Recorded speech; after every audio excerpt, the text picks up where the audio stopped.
The game begins with a car arriving at the motel, and a customer gets out, walks into the reception room, checks in, and takes the key to their reserved room. The guest then takes their luggage to the room, turns on the heater, and orders some pizza.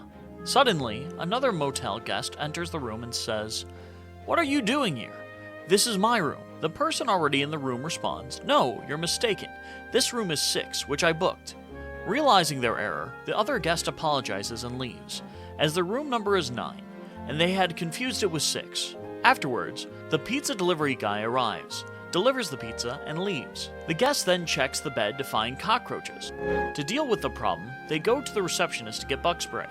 Later, they hear loud music and go upstairs to tell their neighbor that the music is too loud and it's late, asking them to turn it down.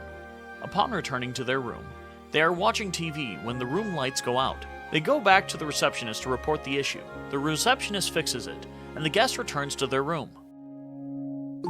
Shortly after, the motel manager arrives at the guest rooms and says, "Since you face some issues, you can stay here for free tomorrow."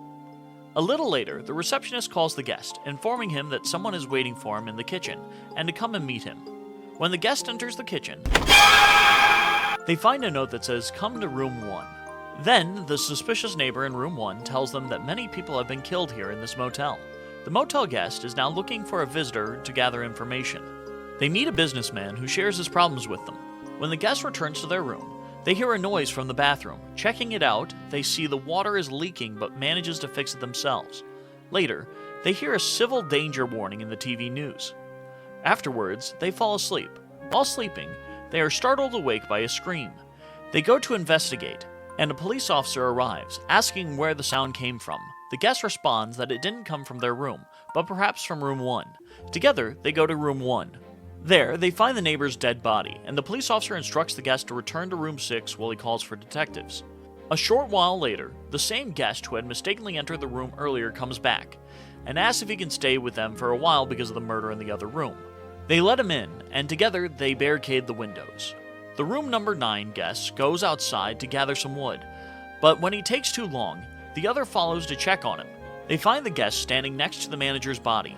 He tells them that they need to escape quickly. Just then, a creepy creature appears and kills the guest. Now, the creature begins chasing room 6 guests, but they manage to send out a call for help on the radio tower. Now, they have to survive until the helicopter arrives. When the helicopter finally arrives, they quickly board it and escape.